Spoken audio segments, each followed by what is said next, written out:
fine. I would like to thank Ms. Alma Roberts for allowing me to come to share my story with you. I want to read something to you.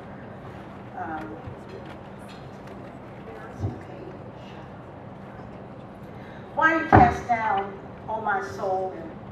Why are you in turmoil within me? My soul is cast down within me. Therefore, I remember you. These words are not my own. They come from the book of Psalms, Psalm 42, verse 3a and 5a, which leads me to know that even back in ancient days, the people of God were experiencing times of depression. And who am I that I would not experience such days? There are some people who would say that I should not be here today at this conference speaking as one who has been diagnosed with a mental illness, because I am a Christian and I am a follower of Christ and I teach the gospel of Jesus Christ. To them, it is an oxymoron. But as of October the 19th, 2012, I have got to say that I belong right here.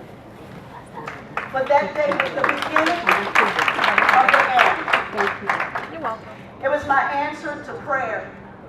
I suspect that probably for all of my life that I were dealing with issues of depression that manifested itself in low self-esteem and insecurity and fear. But it wasn't until then, in October of 2012, at the age of 57, that I began to seek help. And that I realized that there was a deeper issue within me. And I was no longer willing to live with what I had lived with the rest of my life. Things like embarrassment and shame, trauma, bewilderment, fog, confusion, darkness, a pit, crisis, sadness, struggle. These were all of the things that I was feeling when I rose that morning, October the 19th of 2012, and I was immediately immersed into this pit of darkness.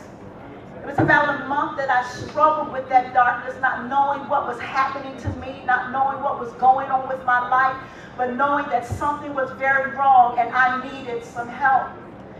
Being in the church most of my life, all of my life really, I know that in the church, mental illness is still taboo. Mental illness is still demonized, and mental illness is still hush-hush. And there were some people, instead of probably embracing me and trying to help me, they probably wanted to throw me on the floor and try to cast out some demons. But let me tell you, I am not possessed with the spirit of the devil. Because the spirit of Christ and the spirit of the devil cannot dwell in the same place, and the spirit of Christ is living in me.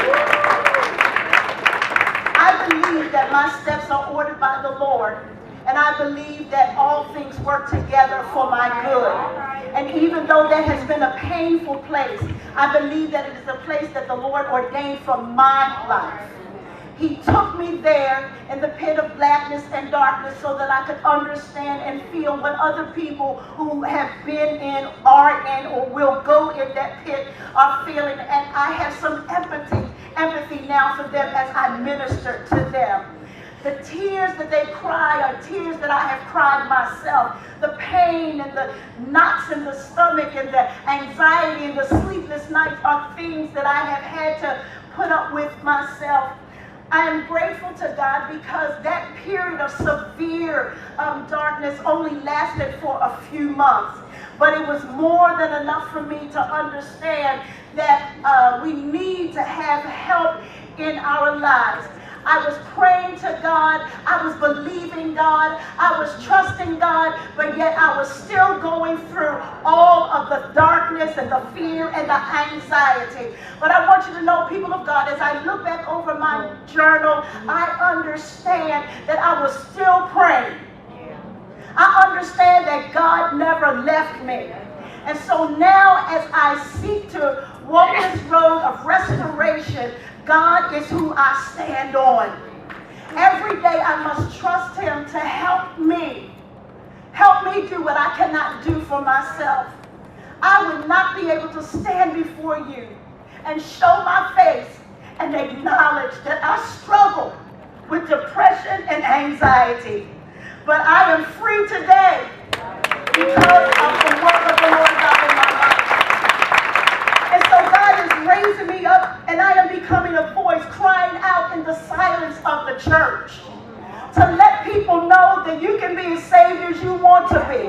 But sometimes you will struggle with things just like everybody else.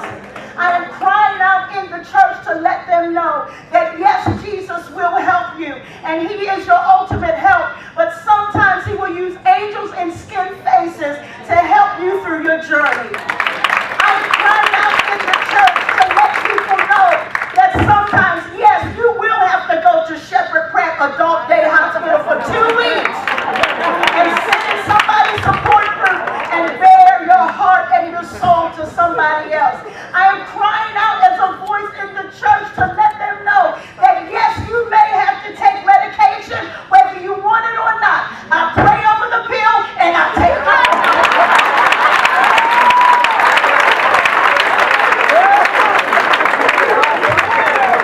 God is using me in the arena that I know best, and that is the church arena.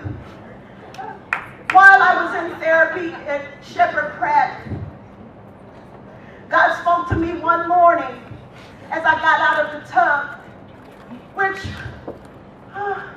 there were some days before that when I couldn't even take my bath by myself. I was afraid of the shower and I was afraid of the tub. And my daughter, this was my rock. She was the one that I clung to. She was the only one I trusted, even though I had family and friends around me. But as I got out of the shower, the Spirit of the Lord spoke to me and I heard flying with one wing.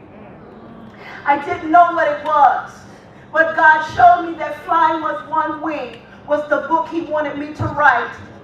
And on last year, he blessed me to write my first book, Flying with One Wing, Pam's story, the prequel. And I am currently writing the second book in that series, Flying with One Wing, God's Grace in Our Times of Adversity. I leave you with this. It is not mine. But in the book of Isaiah, chapter 40, verse number 31, it says, "They that wait upon the Lord shall renew their strength. They shall mount up on wings like eagles. They shall run and not be weary. They shall walk and not